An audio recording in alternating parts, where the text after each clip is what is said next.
الله وبركاته.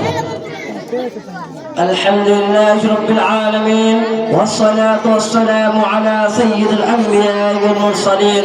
فقد قال الله تعالى في القرآن المجيد: أما بعد فأعوذ بالله من الشيطان الرجيم. بسم الله الرحمن الرحيم. واعتصموا بحبل الله جميعا ولا تفرقوا واذكروا نعمة الله عليكم إذ كنتم أعداء فألف بين قلوبكم فأصبحتم بنعمته إخوانا. وقال النبي صلى الله عليه وسلم: المؤمن للمؤمن كالبنيان يصد بعضه بعض. معزز سامعین اکرام، معزز سامعین اکرام، آج کے سالانہ اختتام انجمن میں میرا موضوع سخن ہے اسلام اور قوم یکجہتی. برادران اسلام، قوم یکجہتی کا مطلب یہ ہے کہ مختلف قوم و نسلوں کے لوگوں کو ایک فکر و نظر پر جمع کر دیا جائے تاکہ ان کے اندر وحدت و اجتماعیت کی کیفیت پیدا ہو، ٹکراؤ کی کیفیت پیدا نہ ہو، اختلافات نہ جنم لے، تنازعات نہ ابھرے، تصورات نہ ظاہر ہو. یعنی قوم یکجہتی کو ہم اتحاد الامم کہہ سکتے ہیں. اور جب سیاسی نظریے کے بنیاد پر قوم یکجہتی کی باتیں ہوتی ہے تو عام طور پر سیاسی لیڈران اس کا ایک مطلب لیتے ہیں کہ مختلف خیالات و نظریات کے افراد ایک طرز زندگی کے اختیار کر لے اور اپنی فکری مذہبی خصوصیات کے باوجود ایک بن کر رہے. اس کے لیے ایک سازویل کوڈ کا نام لیا جاتا ہے تو کبھی ایک سائن و فن کی گفتگو ہوتے ہیں.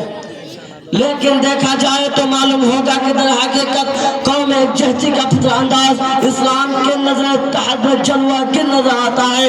اسلام نے اقوام عالم، ملک و وطن، قوم و نسل، رنگ و روپ کے اختلاف کے باوجود جس فطری طریقے پر متحد ہونے کی دعوت دی ہے وہ پاک پن کسی دوسرے مذہب کی تعلیمات میں نظر نہیں آتا.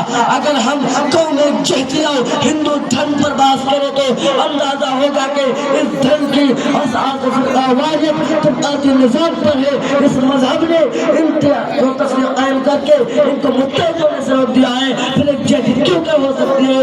ہندو مت نے مسلمان کے 4 طبقے مقرر کیے ہیں. نمبر 1 برہمن، نمبر 2 چھتری، نمبر 3 اویش، نمبر 4 شودر. سب سے اعلیٰ نسب برہمن ہے جس کے ذمہ مذہبی امور کے انجام دی ہے. چھتری کے ذمہ حکومت ہے، اویش کی سپرد کھیتی باڑی ہے، شودر سب سے حقیر و ذلیل ہے. برہمن کے سر سے پیدا ہوئے، چھتری سینے سے پیدا ہوئے، اویش پیٹ سے پیدا ہوئے، شودر پاؤں سے پیدا ہوئے. جب مذہب نے خود تقسیم کر دی تو پھر سب ایک ساتھ کیسے چل سکتے ہیں؟ ایک جہت پر کیسے قائم رہ سکتے ہیں؟ مگر مذہب اسلام انسان کو تقسیم نہیں کرتا، قومیت وطن کا میعان نہیں کرا دیتا، ملک وطن کا تفاوت نہیں مانتا، رنگ و روپ میں امتیاز نہیں کرتا. اس کے بعد اس نے تمام انسانوں کو ایک جہت، ایک سے رنگ و روپ میں امتیاز نہیں کرتا. اسی حقیقت کو حدیث پاک میں یہ بیان کیا: کلکم من آدم و آدم من تراب لا فضل لعربی على عربی ولا لعربی على عربی ولا لأبيض على أسود ولا لأسود على أبيض إلا بالتقوى. کہ تم سب آدم کا اولاد ہو، آدم مٹی سے پیدا ہوئے، کسی عربی کو عربی پر، کسی عربی کو عربی پر، کسی گورے کو کالے پر، کسی کالے کو گورے پر، مگر اللہ بالتقوی، تقوی کے ذریعے. برادران اسلام، اسلام نے تو طبقاتی نظام کی جلی کاٹ دی، نسل تفاوت کی بنیادی کاٹ دی، قوم تفاوت کی اصل ختم کر دی. اس کے بعد اس نے تمام انسانوں کو ایک جہت، ایک سمت، ایک نظریہ، ایک عقیدہ، ایک فطر کی طرف بلایا تاکہ انسان ہونے کے ناطے تم متحد ہو کر رہنے کے لیے توحید سب سے جامع طریقہ ہے. ایک خدا کی الوہیت کو تسلیم کر لو، ایک عقیدے پر جم جاؤ، ایک مذہب کو مان لو، تمہارے اندر یکجہتی پیدا ہو جائے گی، تم متحد ہو جاؤ گے، بنیان محسوس بن جاؤ گے، جسد واحد بن جاؤ گے، تمام اختلافات ختم ہو جائیں گے، تمام جھگڑے مٹ جائیں گے. آخر میں اللہ تعالیٰ سے دعا کروں کہ رب العالمین ہمیں اسلام اور قوم جہتی پر عمل کرنے کی توفیق عطا فرما، آمین۔ وآخر دعوانا الحمدللہ رب العالمین۔ السلام علیکم ورحمۃ اللہ وبرکاتہ۔